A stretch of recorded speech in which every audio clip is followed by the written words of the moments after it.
तो इसके बाद मेरे साथियों अब हम चर्चा करते हैं पोषक तत्व के बारे में। आइए समझते हैं मेरे साथियों पोषक तत्व क्या होता है, इसका रूप कैसा है और ये किस तरह से हमारे एग्जाम के लिए इम्पोर्टेंट है।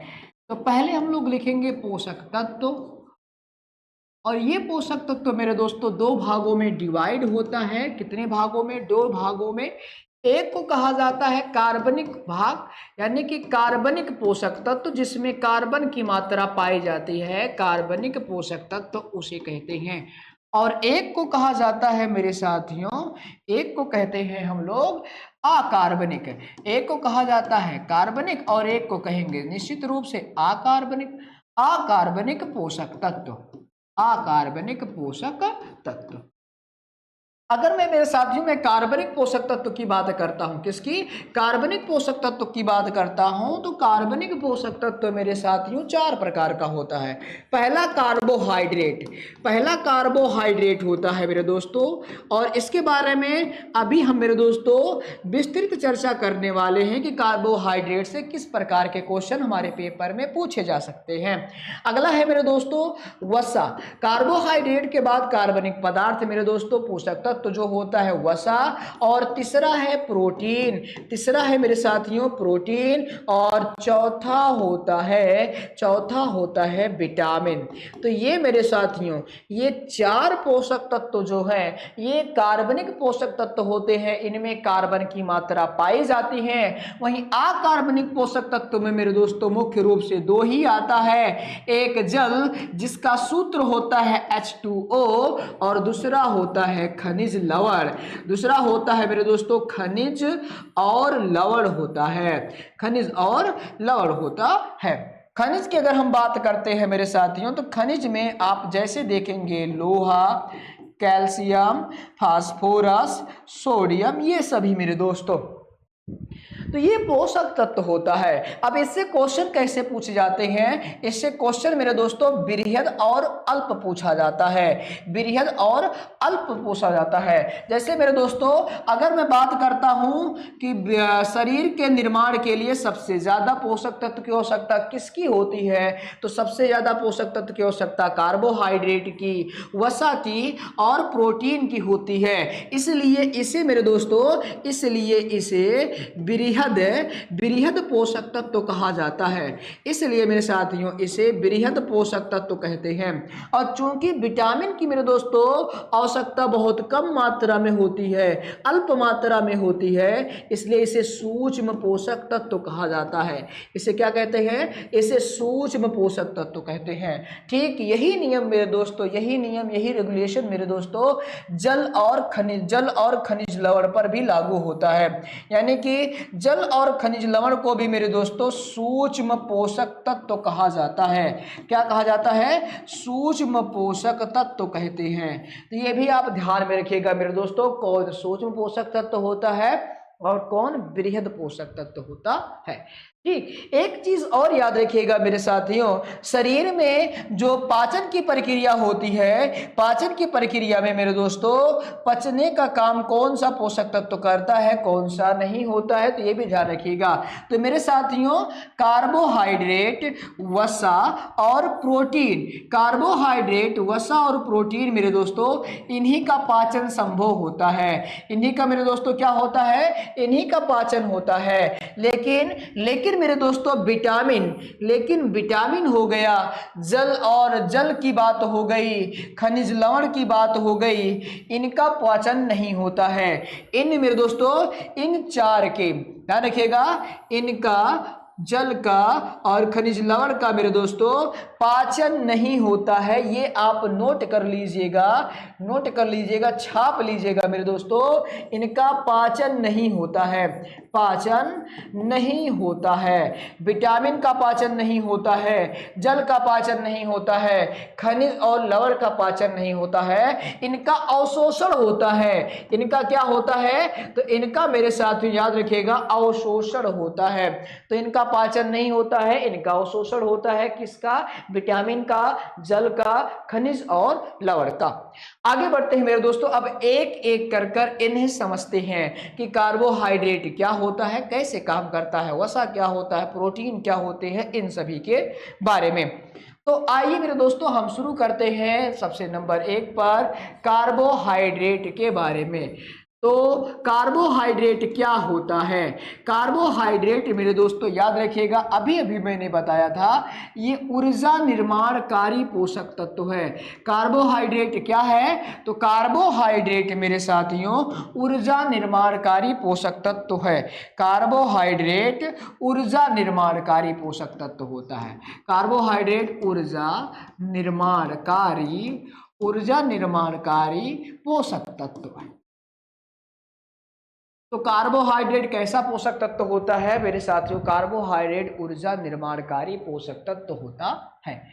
ऊर्जा निर्माणकारी पोषक तत्व होता है। कार्बोहाइड्रेट का सूत्र अगर आपसे पूछे मेरे दोस्तों, तो कार्बोहाइड्रेट का सूत्र याद रखिएगा क्या होता है?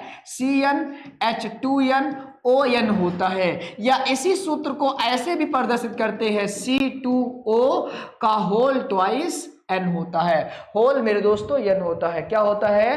कार्बोहाइड्रेट का सूत्र याद रखिएगा मेरे दोस्तों, CnH2nOn होता है या CH2O होता है, CH2ON होता है। कार्बोहाइड्रेट की अगर हम बात करते हैं मेरे दोस्तों, तो कार्बोहाइड्रेट ऊर्जा निर्माण करता है, यानी कि मेरे दोस्तों याद रखिएगा, यानी कि इसके अपघटन के बाद, याद रखिएगा इसके क्या मेरे दोस्तों, अपघटन के बाद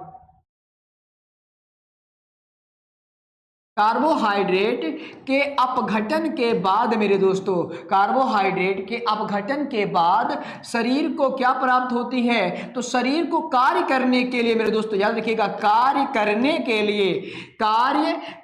के लिए मेरे साथियों, कार्य करने के लिए ऊर्जा प्राप्त होती है, ऊर्जा प्राप्त होती है। और इसमें अगर मैं बात करता हूं मेरे दोस्तों, शरीर को ऊर्जा किससे प्राप्त होती है मेरे दोस्तों? शरीर को ऊर्जा किससे प्राप्त होती है? तो शरीर को ऊर्जा याद रखिएगा मेरे साथियों, कार्बोहाइड्रेट से प्राप्त होती है। वो भी कौन? तो ग्लूकोज से मेरे दोस्तों शरीर को ऊर्जा प्राप्त होती है। एक ग्लूकोज का अणु जब अपघटित होता है तो 4.2 किलो कैलोरिक ऊर्जा निकलती है। एक ग्लूकोज का अणु मेरे दोस्तों, एक ग्लूकोज का अणु जब अपघटित होता है, टूटता है, तो 4.2 किलो कैलोरिक ऊर्जा उत्पन्न करता है।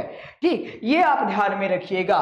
कार्बोहाइड्रेट में ये भी आप याद रखिएगा मेरे दोस्तों, यहां तो मैं आपको बताना ही भूल गया, लेकिन ये चीज आप ध्यान में रखिएगा मेरे दोस्तों कि कार्बोहाइड्रेट में कौन से पोषक तत्व हैं। इसमें देखेंगे तो ये C है, और C को कहा जाता है कार्बन।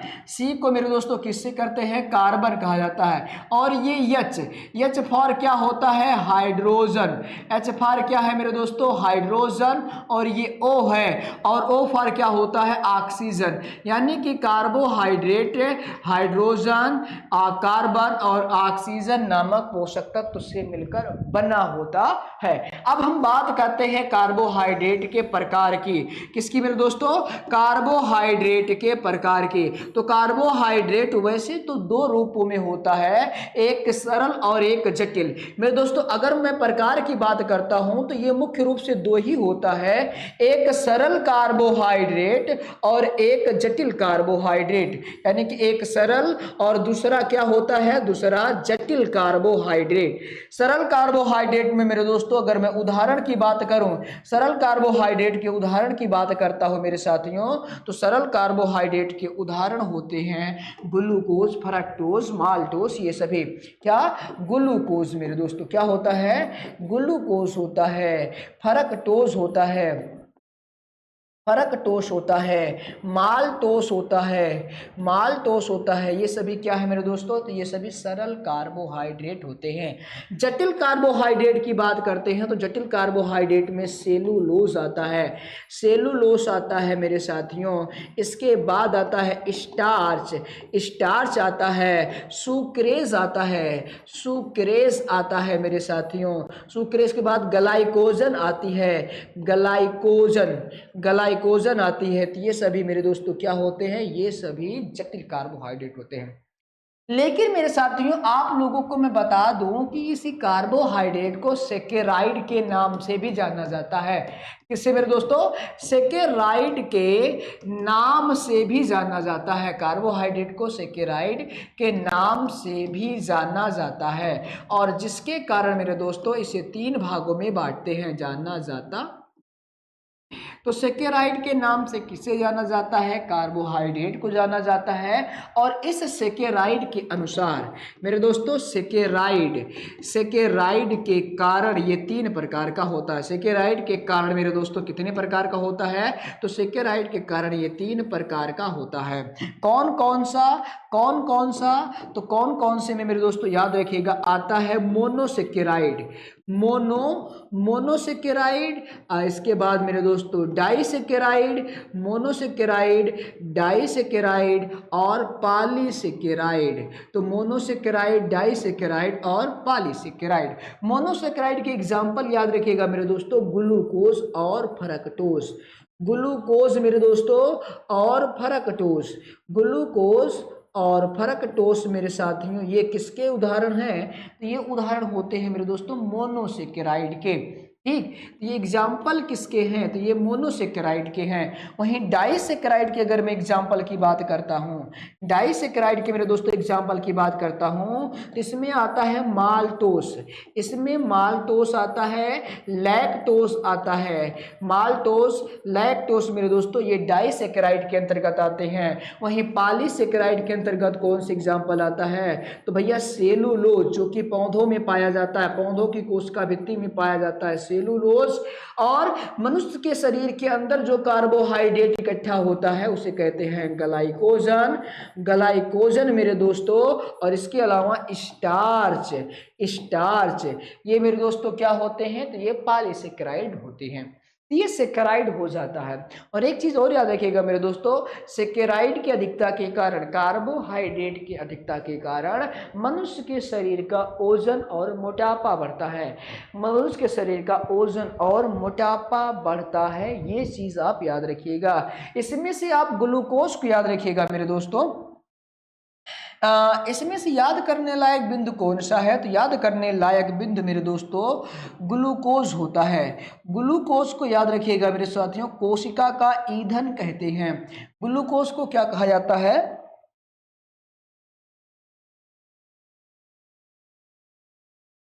तो ग्लूकोज को मेरे साथियों कोशिका का ईंधन कहा जाता है, ये चीज आप याद रखिएगा। कोशिका का ईंधन, कोशिका का मेरे दोस्तों ईंधन किसे कहते हैं? तो कोशिका का ईंधन मेरे दोस्तों ग्लूकोज को कहा जाता है, ये चीज़ आप याद रखिएगा। क्योंकि ग्लूकोज के ही कारण मेरे दोस्तों शरीर के अंदर ऊर्जा बनती है। और ऊर्जा का निर्माण किसके खंडन के कारण होता है? ग्लूकोज के खंडन के कारण होता है। ठीक, तो ये चीज आप याद रखिएगा। और कार्बोहाइड्रेट किस रूप में शरीर के अंदर इकट्ठा होता है?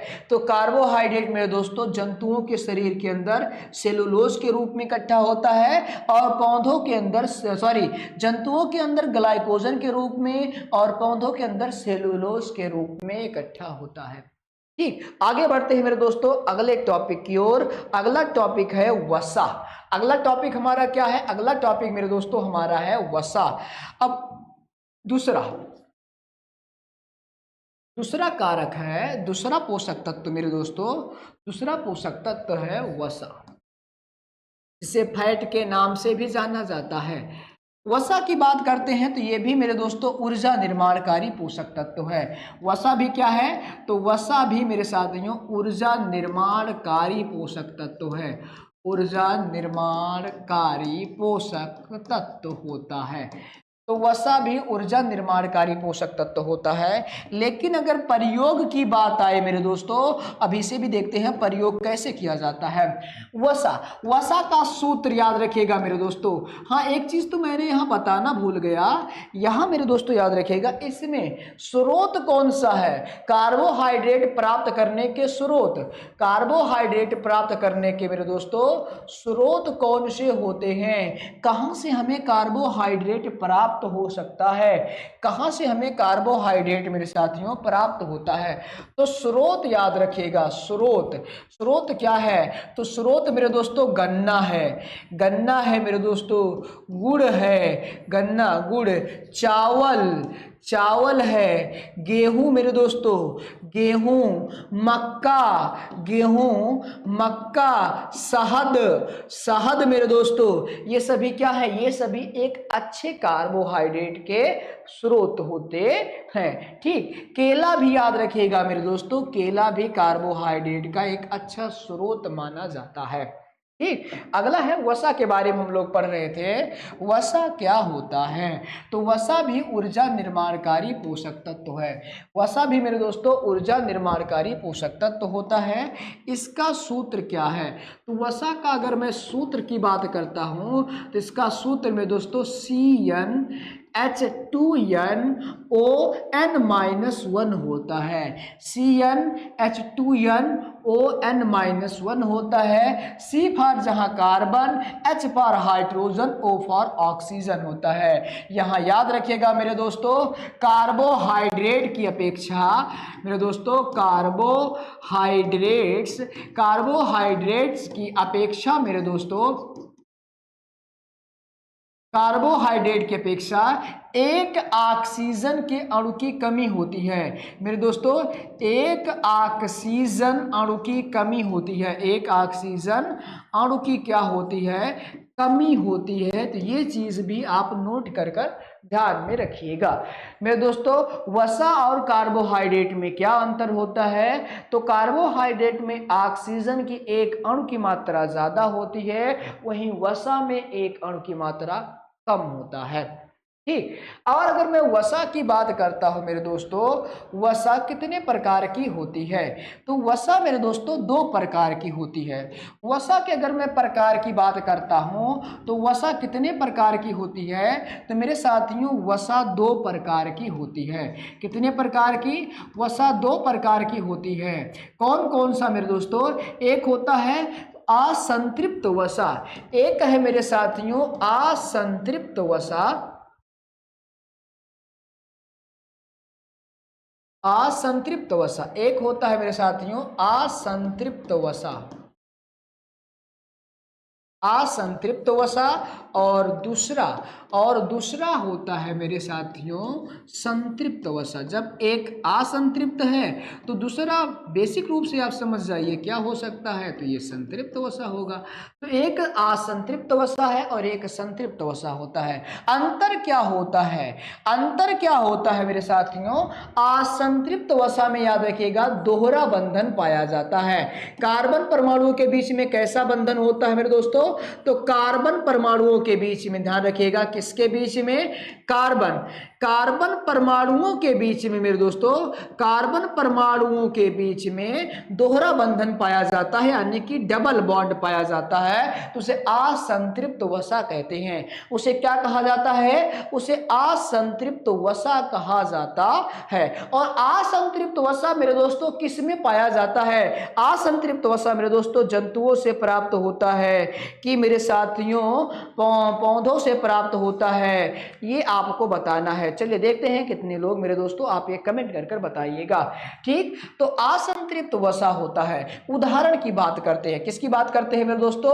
उदाहरण की। आइए इसके उदाहरण के बारे में देखते हैं। असंतृप्त वसा के उदाहरण मेरे दोस्तों कौन कौन से हैं? तो असंतृप्त वसा के उदाहरण, असंतृप्त वसा का जो उदाहरण होता है मेरे दोस्तों, ये एक प्रकार के क्या होते हैं? तो ये एक प्रकार के मेरे दोस्तों वनस्पति से प्राप्त होने वाले वसा होते हैं।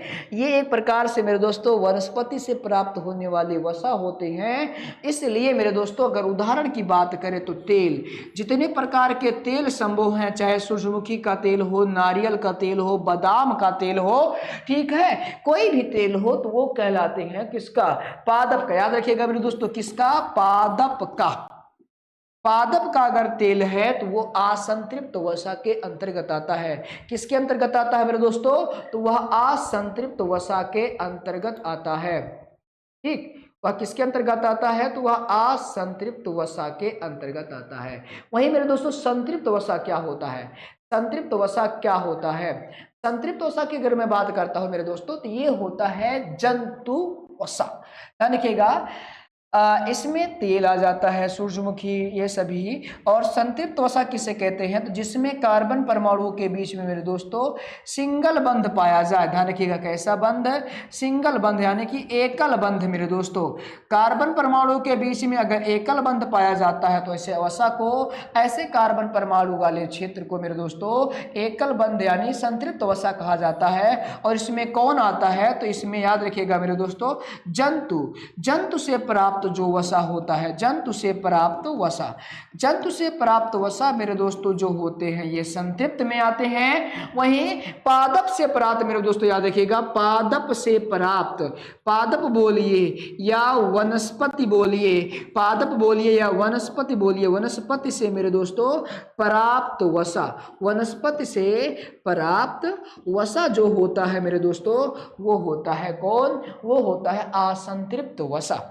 ठीक, तो ये आप ध्यान रखिएगा। और उदाहरण की बात किया जाए तो आप याद रखिएगा बादाम, मूंगफली, बादाम, मूंगफली, पॉम ऑयल, पॉम मेरे दोस्तों, पॉम ऑयल, सरसों का तेल,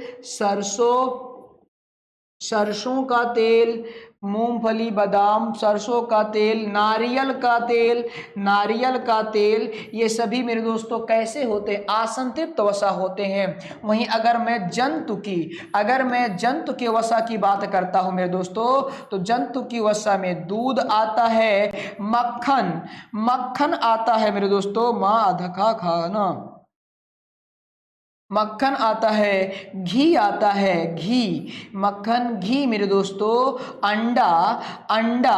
अंडा आता है, या मछली का तेल, मछली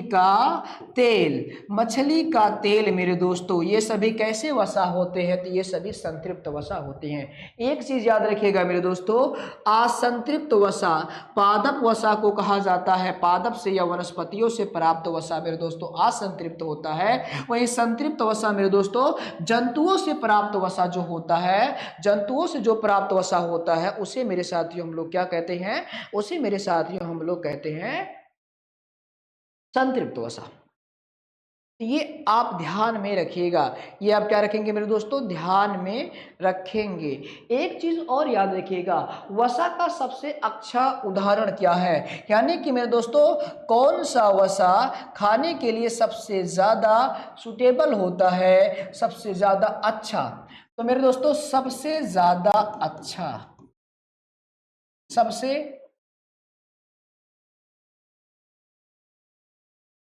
सबसे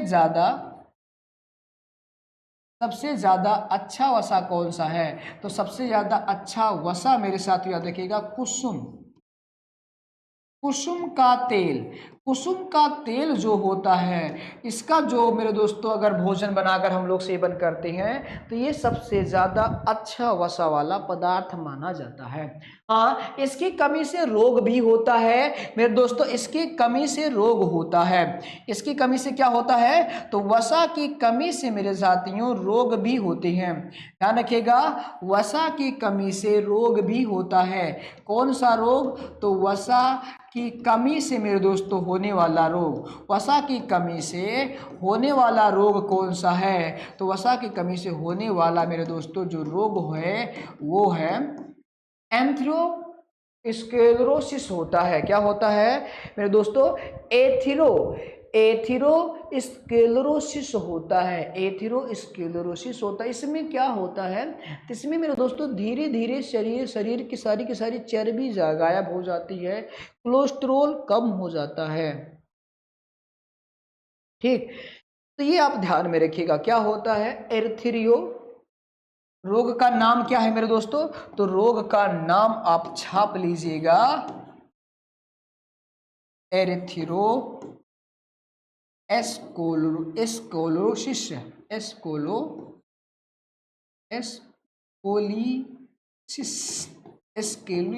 होता है, एर्थोस्क्लेरोसिस होता है, ये इसका रोग का नाम है। तो ये हो जाता है वसा। ये क्या हो जाता है मेरे दोस्तों, वसा हो जाता है। इसके बाद आता है प्रोटीन। इसके बाद मेरे दोस्तों अगला है प्रोटीन। प्रोटीन के बारे में देखिएगा, नंबर 3 पर कौन आता है, तो नंबर 3 पर आता है प्रोटीन। नंबर 3 पर मेरे साथियों प्रोटीन है। प्रोटीन याद रखिएगा मेरे दोस्तों कैसा पोषक तत्व होता है, तो प्रोटीन मेरे दोस्तों ये निर्माणकारी, ध्यान रखिएगा ये निर्माणकारी पोषक तत्व है। ये शरीर निर्माणकारी, ऐसे लिखते हैं, ये क्या है, ये शरीर निर्माणकारी पोषक तत्व होता है। शरीर निर्माणकारी पोषक तत्व किसे कहते हैं, तो शरीर निर्माणकारी मेरे साथियों पोषक तत्व कहा जाता है प्रोटीन को।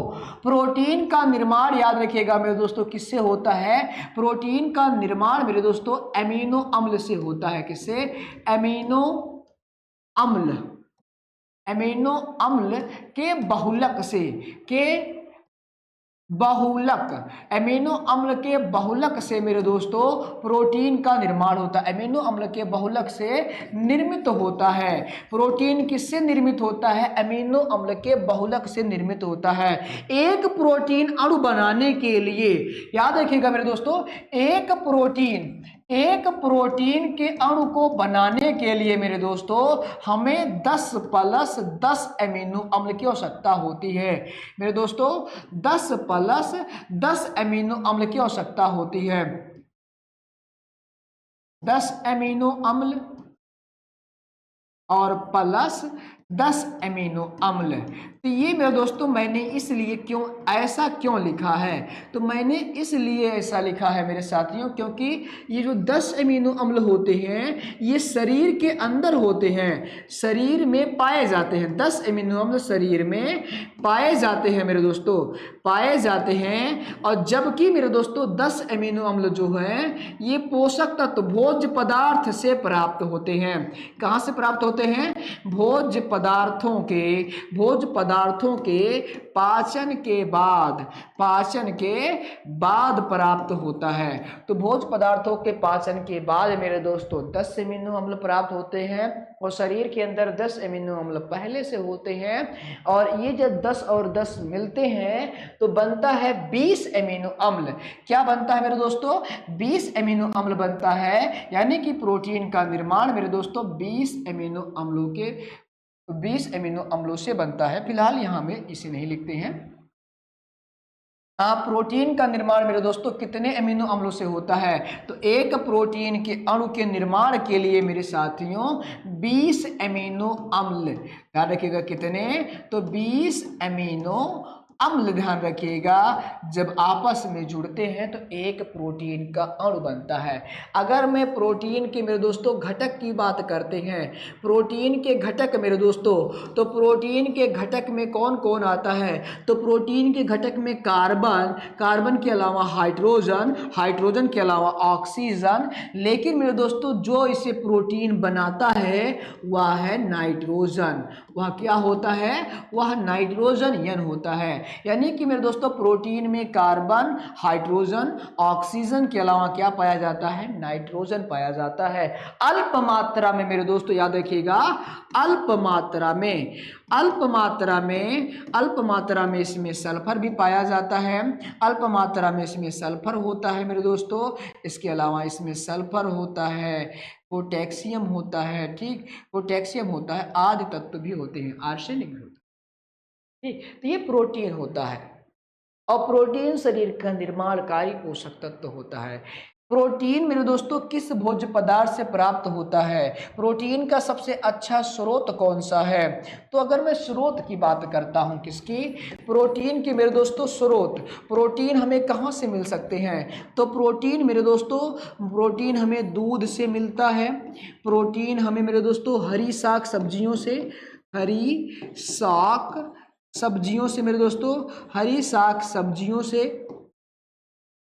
सब्जियों से प्रोटीन मिलता है। और कहाँ से मिल सकता है प्रोटीन मेरे दोस्तों, प्रोटीन हमें और कहाँ से मिल सकता है, तो प्रोटीन मेरे साथियों हमें मिल सकता है अंडा से मिलेगा, चना से मिलेगा, दाल मेरे दोस्तों ध्यान रखिएगा, दलहन वाली फसलों से, दाल से मिलता है, हम लिख सकते हैं इसे दलहन वाली फसलों से, दलहन, दलहन वाली मेरे दोस्तों, दलहन वाली फसल से मेरे दोस्तों हमें क्या मिलता है, हमें प्रोटीन मिलता है।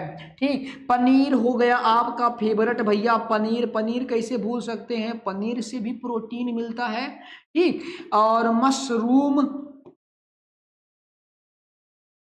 मशरूम मेरे दोस्तों, मशरूम कवक, ठीक, इससे भी हमें प्रोटीन प्राप्त होता है। दूध, हरा साग सब्जी, अंडा, चना, दलहन वाली फसल, और सबसे ज्यादा मात्रा में सोयाबीन, सोयाबीन।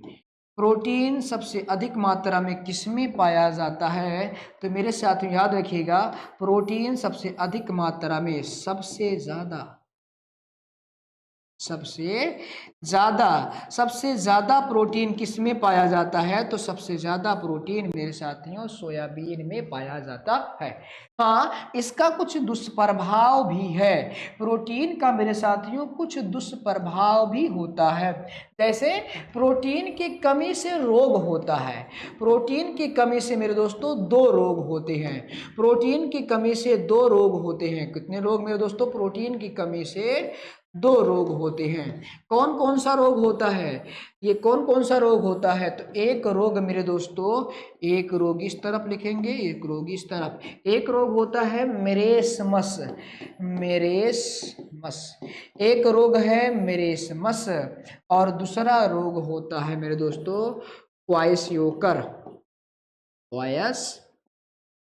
क्वाइसयोरिकर, क्वाइसयोरिकर रोग होता है। ये दो रोग होते हैं मेरे दोस्तों प्रोटीन की कमी से। मेरेस्मस याद रखिएगा मेरे दोस्तों,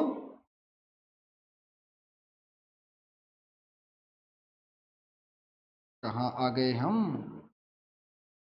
ये मेरेस्मस रोग मेरे दोस्तों याद रखिएगा किसमें होता है, तो मेरेस्मस अगर मैं रोग की बात करता हूं मेरे दोस्तों, तो ये 1 साल से कम, ध्यान रखिएगा, 1 साल से कम आयु वाले बच्चों में होता है, 1 साल से कम आयु वाले बच्चों में होता है। किसमें मेरे दोस्तों, ये बच्चों में, 1 साल से कम आयु वाले बच्चों में होता है। वहीं क्वाइसियोकर की बात करता हूं मेरे दोस्तों, तो क्वाइसियोकर रोग जो होता है ये मेरे दोस्तों 1 से 3 साल, ध्यान रखिएगा, 1 से 3 साल के बच्चों में होता है। 1 से 3 साल के बच्चों में मेरे दोस्तों ये रोग देखने को मिलता है, 1 से 3 साल के बच्चों में ये रोग होता है क्वाइसियोकर। वहीं मेरेस्मस मेरे दोस्तों 1 साल से कम आयु वाले बच्चों में होता है।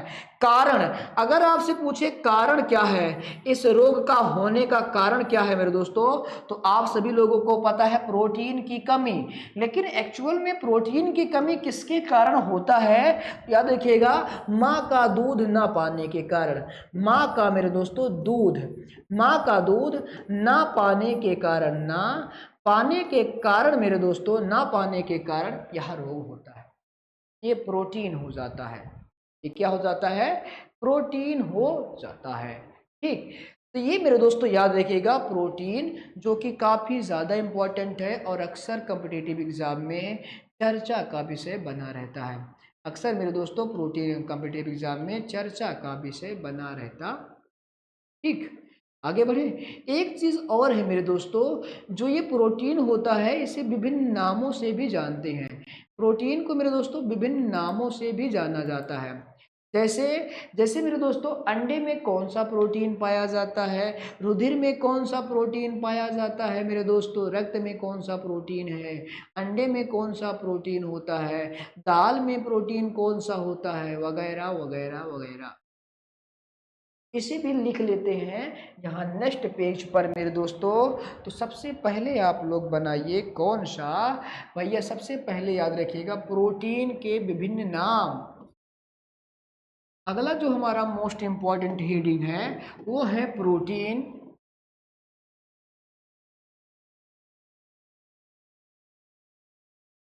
प्रोटीन के रूप और नाम, प्रोटीन के रूप और नाम, प्रोटीन के रूप और नाम मेरे दोस्तों। सबसे पहले इसमें आता है अंडा, सबसे पहले क्या आएगा, अंडा, अंडा। दूसरा है मेरे दोस्तों रक्त, दूसरा क्या हो जाएगा, रक्त। रक्त में कौन सा प्रोटीन है? तीसरा मेरे साथियों अनाज, अनाज में कौन सा प्रोटीन होता है? चौथा है मेरे दोस्तों दाल, दाल में किस प्रकार का प्रोटीन होता है?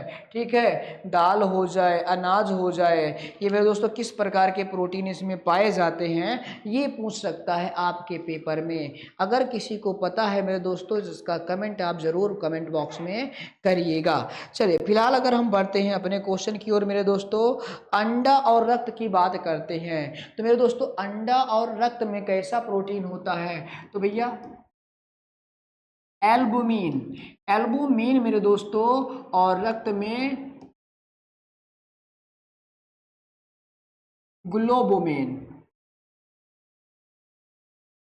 ग्लोबुमिन, एल्बुमिन और ग्लोबुमिन मेरे दोस्तों ये रक्त अंडा दोनों में पाया जाता है। प्लस कर देता हूँ, ये क्या कर देता हूँ, प्लस कर देता हूँ मेरे दोस्तों, ये दोनों में होता है। ये अंडे में भी होता है, रक्त में भी होता है, और ये अंडे में भी होता है और रक्त में भी होता है। अनाज के प्रोटीन का नाम क्या होता है? दाल के प्रोटीन का नाम मेरे दोस्तों आपने सुना होगा मेरे दोस्तों फाइब्रिन, फाइब्रिन भी मेरे दोस्तों याद रखिएगा, फाइब्रिन, फाइब्रिन भी एक प्रकार की क्या है, प्रोटीन का ही नाम है, जो कि कहाँ पाया जाता है? रक्त में पाया जाता है। फाइब्रिन भी मेरे दोस्तों एक प्रकार की प्रोटीन का ही नाम है, जो कि कहाँ पाया जाता है? जो कि मेरे दोस्तों पाया जाता है कहाँ? आपके रक्त में पाया जाता है। ऐसे मेरे दोस्तों कैरेटिन, ध्यान रखिएगा कौन सा? केरेटिन, केरेटिन मेरे दोस्तों, केरेटिन नामक प्रोटीन होता है। ये कहाँ पाया जाता है? तो ये बालों में, बालों में, नाखून, बाल, नाखून, सींग, बाल, नाखून, सींग, खुर, खुर, इसमें मेरे दोस्तों जो प्रोटीन पाया जाता है, मकड़ी का जाला, मकड़ी का जाला, इनमें मेरे दोस्तों कैसा प्रोटीन होता है? तो ये केरेटिन प्रोटीन होता है। कैसा प्रोटीन होता है मेरे दोस्तों? तो केरेटिन प्रोटीन होता है। किसमें?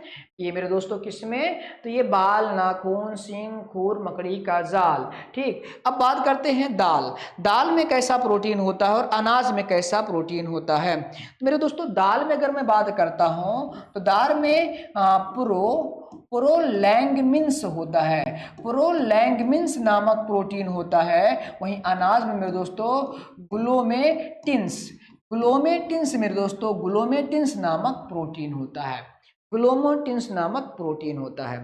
दूध में कैसा प्रोटीन होता है? तो ये भी ध्यान रखिएगा मेरे दोस्तों, किसमें? दूध में, दूध में मेरे दोस्तों, दूध में पाया जाने वाला प्रोटीन, तो दूध में जो प्रोटीन होता है उस प्रोटीन का नाम होता है केसीन प्रोटीन।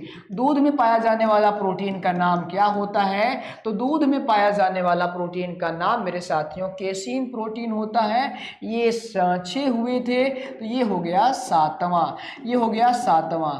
तो ये मेरे दोस्तों दूध में पाया जाने वाला प्रोटीन। बाकी मेरे दोस्तों आप लोग पढ़ते होंगे फास्फोलिपिड, न्यूक्लियोप्रोटीन, ग्लाइकोप्रोटीन, ये सभी भी मेरे दोस्तों कहाँ पाए जाते हैं? तो ये सभी भी मेरे दोस्तों पाए जाते हैं शरीर के अंदर। न्यूक्लियोप्रोटीन केंद्र के अंदर पाया जाता है मेरे दोस्तों, और ग्लाइकोप्रोटीन मेरे दोस्तों ग्लूकोज में, ग्लूकोज के रूप में शरीर की आकृति के अंदर उपस्थित होता है, जिसे ग्लाइकोजन कहते हैं। ये कार्बोहाइड्रेट के रूप में परावर्तित हो जाता है। इसके अलावा मेरे दोस्तों एक होता है लाइपोप्रोटीन। एक याद रखिएगा मेरे दोस्तों, अंडे की जर्दी में, अंडे की जर्दी में कैसा प्रोटीन होता है? अंडे की जर्दी, अंडे की जर्दी में मेरे दोस्तों कैसा प्रोटीन होता है? तो ये भी याद रखिएगा लाइपो प्रोटीन होता है। अंडे की जर्दी में कैसा प्रोटीन होता है? तो अंडे की जर्दी में लाइपो प्रोटीन होता है। तो ये चीज़ आप ध्यान में रखिएगा। आगे बढ़ते हैं मेरे दोस्तों, अगला टॉपिक है प्रोटीन हो गया, वसा हो गया, कार्बोहाइड्रेट हो गए, और इसके बाद बचा है विटामिन। विटामिन को थोड़ा होल्ड करते हैं मेरे साथियों। हम सबसे पहले पढ़ते हैं किसके बारे में? सबसे पहले पढ़ते हैं मेरे दोस्तों खनिज लवण के बारे में। किसके बारे में पढ़ेंगे? तो सबसे पहले मेरे दोस्तों हम लोग खनिज के बारे में देख लेते हैं, खनिज कौन सा इंपॉर्टेंट है। तो ये 3 हुए थे, तीसरे के बाद मेरे दोस्तों हम लोग चौथा पढ़ने वाले वाले हैं। चौथा नहीं, पांचवा हम लोग रखते हैं डायरेक्ट जल। डायरेक्ट किसके रख देते हैं? जल रख देते हैं मेरे दोस्तों। विटामिन को अभी हम होल्ड करते हैं क्योंकि विटामिन कई प्रकार के होते हैं, उनका रासायनिक नाम, उसके स्रोत और उसका कमी से होने वाला रोग। जल मेरे दोस्तों सबसे पहले छापिए, अक्सर एग्जाम में पूछा जाता है सर्वात्रिक विलायक किसे कहते हैं। तो मेरे दोस्तों सर्वात्रिक विलायक, सर्वात्रिक विलायक किसे कहा जाता है? तो मेरे साथियों सर्वात्रिक विलायक जल को कहा जाता है। जल हर एक चीज को अपने अंदर घोलने की क्षमता रखती है। जल हर एक चीज को अपने अंदर घोलने की क्षमता रखती है। ये मेरे दोस्तों शरीर को स्वच्छ रखती है। शरीर को क्या करती है? शरीर को मेरे दोस्तों स्वच्छ रखती है। शरीर को स्वच्छ रखती है। दूसरा, शरीर में मेरे दोस्तों इसकी प्रतिशत मात्रा, शरीर में मेरे दोस्तों इसकी प्रतिशत मात्रा कितनी होती है? शरीर में प्रतिशत मात्रा अगर मैं पूछ लूं तो शरीर में मेरे दोस्तों इसकी प्रतिशत मात्रा जो होती है वो होता है 65%। अगर शरीर मेरे दोस्तों 100% का पूरा भार एक्वायर करता है तो टोटल 65% भार किसका होता है? टोटल 65 भार मेरे दोस्तों किसका होता है? तो जल का होता है। यही नहीं, जल का काम होता है शरीर के ताप को नियंत्रित करना। शरीर के मेरे दोस्तों ताप को नियंत्रित करना होता है। शरीर के ताप को कौन नियंत्रित करता है? तो शरीर के ताप को नियंत्रित जल करता है। ठीक, तो ये जल का काम हो जाता है। और जल एक सर्वात्रिक विलायक है जो कि हर एक चीज को अपने में घोल लेती है, मिला लेती है। इसके बाद खनिज की बात करते हैं। खनिज हमारे पोषण के लिए किस प्रकार जिम्मेदार होता है? तो खनिज की बात करते हैं। छठवां नंबर है खनिज। मेरे दोस्तों खनिज की अगर बात करते हैं तो खनिज मेरे दोस्तों पहली बात बता चुके हैं, खनिज एक सूक्ष्म पोषक तत्व होता है। खनिज कैसा पोषक तत्व है? तो खनिज मेरे साथियों सूक्ष्म पोषक तत्व है। सबसे पहली बात, खनिज कैसा पोषक तत्व है? तो ये सूक्ष्म पोषक तत्व होता है। याद रखिएगा मेरे दोस्तों, सूक्ष्म पोषक तत्व होता है। अगर खनिज की शरीर में भार प्रतिशत की मात्रा की बात करें मेरे दोस्तों, खनिज की शरीर में मात्रा की बात करते हैं तो शरीर में मात्रा मेरे दोस्तों जो होता है ये 4 से 5%। ध्यान रखिएगा, शरीर में 4 से 5% मेरे दोस्तों खनिज लवण की मात्रा होती है। किसकी मात्रा होती है? तो खनिज और लवण की मात्रा होती है।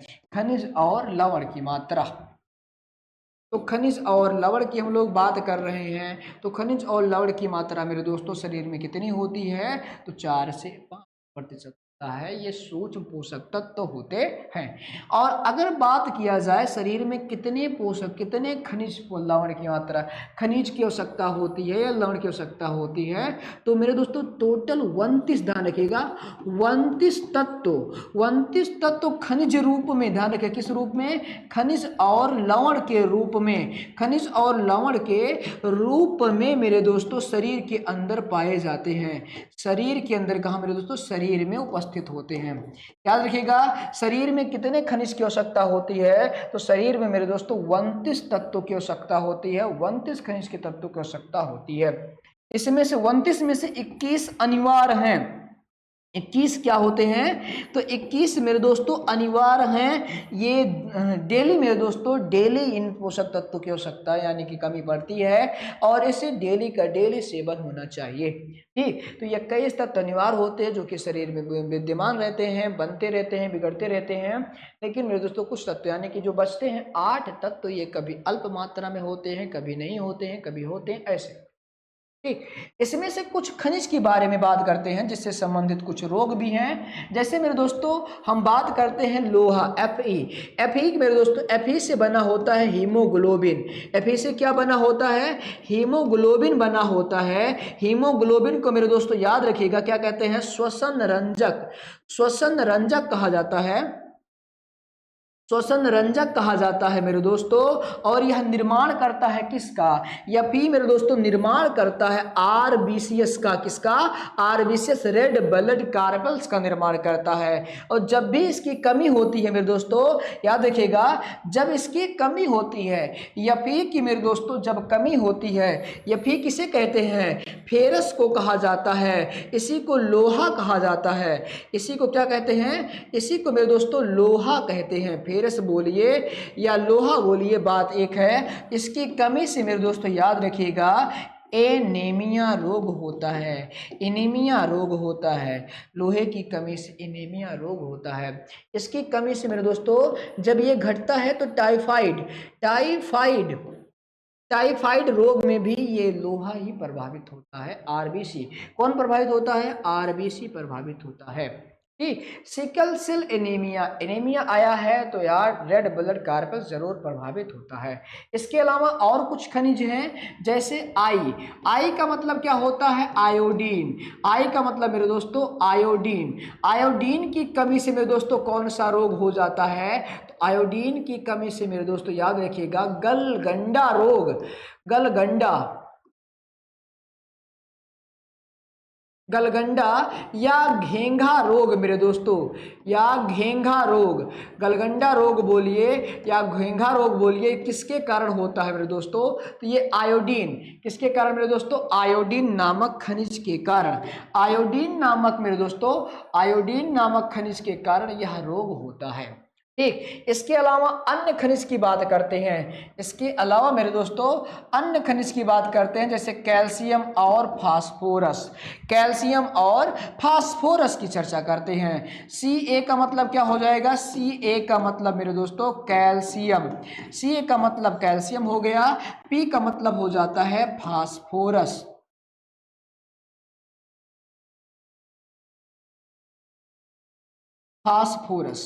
ये कैल्शियम और फास्फोरस हो जाता है। कैल्शियम फास्फोरस मेरे दोस्तों क्या बनाती हैं, तो कैल्शियम फास्फोरस मेरे दोस्तों ये याद रखिएगा शरीर की हड्डियों का निर्माण करती हैं। किसका निर्माण करती हैं, शरीर की मेरे दोस्तों हड्डियों का निर्माण करती हैं और दांत का निर्माण करती हैं। शरीर की हड्डियां और दांत मेरे दोस्तों कैल्शियम और फास्फेट से बनी होती हैं। कैल्शियम और फास्फेट से क्या होती हैं, बनी होती हैं। अगर मैं हड्डियों की बात करता हूं, दांत की बात करता हूं, कौन सा यौगिक पाया जाता है, तो भैया कैल्शियम जो होता है ये कैल्शियम कार्बोनेट के रूप में, फास्फोरस जो होता है ये कैल्शियम फास्फेट के रूप में उपस्थित होता है। ये भी आप ध्यान, ये खनिज हो जाते हैं, लवण हो जाते हैं, जल हो जाते हैं, ये पोषक तत्व हो जाते हैं, जो कि मेरे दोस्तों आपके एग्जाम में पूछा जा सकता है। एक चीज और याद रखिएगा, यहाँ पर वसा पढ़ाते समय मैंने आपको ध्यान नहीं दिया, एक ध्यान रखिएगा, जब एक प्रोटीन का अणु टूटता है, एक प्रोटीन का अणु जब टूटता है तो कितना ऊर्जा बनता है, ये भी ध्यान रखिएगा मेरे दोस्तों। एक प्रोटीन के अणु के अपघटन के कारण मेरे दोस्तों 4.0 किलो कैलोरी ऊर्जा बनती है। ठीक यही प्रक्रिया वसा में होता है मेरे दोस्तों। जब एक ध्यान रखिएगा, एक वसा का अणु जब टूटता है तो ये 9.2 किलो कैलोरी ऊर्जा बनाता है। ये भी आप ध्यान में रखिएगा। ठीक, तो ये कंप्लीट मेरे दोस्तों प्रोटीन को छोड़कर विटामिन को छोड़कर ये कंप्लीट पोषक तत्व हो जाता है। आप एक बार इसे पढ़ लीजिएगा मेरे साथियों, ये कॉम्पिटिटिव एग्जाम में पूछे जा सकते क्वेश्चन यहाँ से बन सकते। ठीक, तो आज के लिए इतना ही करते हैं। अगली क्लास में दोस्तों हम लोग विटामिन के बारे में देखेंगे, पूरा कंप्लीट विटामिन के बारे में देखेंगे। ये थोड़ा सा लंबा हो जाएगा, इसीलिए हम इसी पर क्लास को क्लोज करते हैं। तब तक के लिए आप हंसते मुस्कुराते रहिए। जय हिंद, जय भारत।